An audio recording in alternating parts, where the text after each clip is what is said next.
Have you ever looked in the mirror and thought, I'm nobody? Why would I deserve success? Why would anyone reward me for what I do? Maybe you're stuck on the ledge of low self worth, questioning every decision and worrying about what others will think if you take that leap. If that hits home with you, stick with me for the next few minutes. We're going to be diving into day 2 of our 3-day journey here from breaking free from these thoughts that are holding you back. And today, I'm going to show you how to rebuild your platform, your mindset, so you take bold action towards rediscovering your worth and purpose, your ikigai.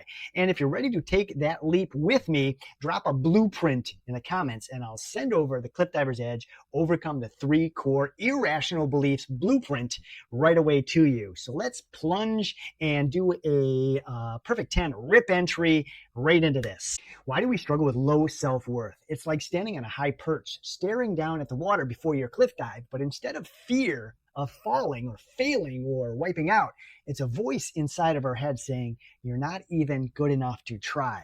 I'm about to cry on that little statement that I just wrote out on that one. You're not even good enough to try. I know a lot of my clients who are just in life and meeting people, those negative beliefs that are just bundled up in our brain here are firing off. At the Cliff Diver's Edge, I call this the invisible anchor. It's that belief that weighs you down, keeping you stuck on the platform instead of soaring into action with those aerial masterpieces. This anchor is often tied to 3 core irrational beliefs. It's approval, judgment, and comfort. Those are the 3. In approval, it's more or less like I must be approved or gain the approval by others to feel worthy. This belief keeps you chasing the validation from others. Maybe it's a significant other, maybe your husband, your wife, maybe it's your coworkers, maybe it's your other business owners you have investments with and you're doing different projects on and stuff, and trying to get their validation to keep your self-worth high. It's exhausting and leaves you feeling like you're never enough.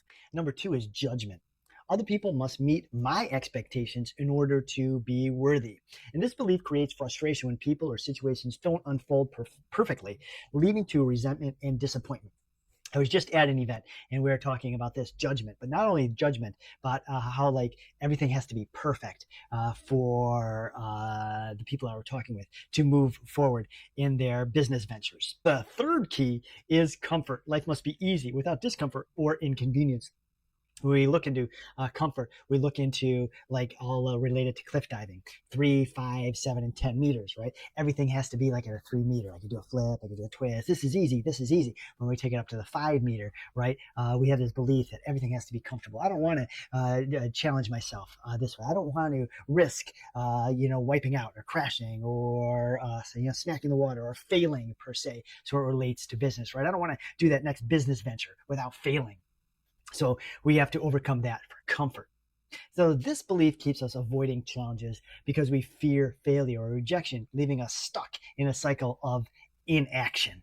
Now that we've identified these faulty springboards on day number 1, it's time to rebuild your platform with a stronger foundation on day 2. I'm going to challenge you on day 2, stronger than I did on day 1. Today is about challenging those beliefs head on and replacing them with empowering perspectives. So let's do this. Step 1. Flip the script. We talked a little bit about this in day 1. For each belief that you wrote down and you named, and you had some funny names to it, ask yourself, is this really true? Replace it with irrational thoughts like, we'll cover approval first. My worth isn't dependent on anyone else's opinion. Judgment. I can't control others. I can only control my actions, my decisions, my responses. And then we move into that third one, comfort. Growth comes from stepping outside my comfort zones. Imagine standing on the edge of a cliff, ready to perform a perfect gainer dive. Do you hesitate because someone in the crowd might not cheer?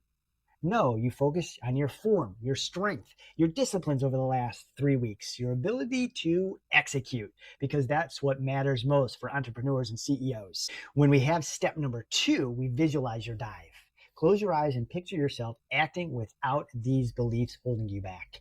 I love visualizations. I love tricking the mind or seeing the patterns. And we wrote out some funny names of them in day 1. Now we're imagining the flip side of this, making decisions confidently. not caring about what others people think. We're not caring what other project managers and business owners that you're working with think, right? You're just taking the bulls by the horns, embracing challenging without fear or judgments, and letting go of unrealistic expectations for yourself and others. Picture yourself executing a flawless rip entry, perfect 10 somersault off the springboard or whatever your sport is. Not because someone told you to, because they wanted you to, but because you chose to specifically do that exact dive. Step 3 is really empowering. It's taking these, what we call micro leaps, right? Choosing one small action today that challenges those beliefs. For example, speaking up in a meeting without worrying about your approval. Maybe you had a CEO or a business meeting or investing in different projects in real estate. You speak up without anybody's approval. Tackle one task you've been avoiding because it feels uncomfortable. We call that eating the frog, right? Just making sure we do something challenging, hard, very, very early in the morning. Think of this as practicing your entry into the water. A small splash today leads to a rip entry tomorrow. I wanted to share some personal anecdotes for today, and it applies for these 3-day class here. Cliff diving has taught me 2 powerful lessons today, especially on here on day 2. Don't wait for perfect conditions. Perfectionism is just another trap. You see, in cliff diving, we only have 20 or 30 seconds to do that dive. So sometimes you do a dive or you're at a competition, right, and you step up to the platform and you know the dive that you got to do. It's a back double with 2 twists, and you only have 30 seconds to, jump off the platform. So cliff diving has really taught me a lot about taking action. Oh, you got fear, this, get the mind out of the way. If I waited for perfect, like weather or still waters before every dive, I'd just never jump. Action is what builds confidence, not waiting for everything to align perfectly or not waiting for somebody else to make a decision that's going to affect your life. And it's also taught me avoiding overthinking. So many times I've gone on the perch and I've overthought things. My form, the dive, the weather, the water, all that kind of stuff. And the second thing I wanted to share with you personally is avoid overthinking, right? So many times I've been on the perch and on the cliff, different aquatic centers, different countries on different aspects of platforms and cliff diving. And I've overthought so many different things, my form, my action, how far it is, my timing and stuff. The longer you stand on a platform covering all that and overthinking things for like every possible outcome, the harder it is to leap, to take action. So trust your training, trust yourself, and take that first step forward. By challenging these beliefs and taking action despite them, you weaken their hold over you. Imagine what your life could look like if you stopped seeking approval from others or doubting your worth every time you faced a challenge. This is what I help with clients here at the Cliff Divers Edge. By breaking free from limiting beliefs like approval seeking or fear or discomfort, they gain clarity on their purpose and their ikigai, overcoming fear to take bold action and build habits that support very long-term success. If this really hits home with you, if you're ready to turn that low self-worth into unstoppable confidence, it's time to take action. Day 2, challenging the beliefs. Rebuild the platform. Flip the script. Visualize the new platform. Then take 2 to 3 micro mini wins or dives or actions.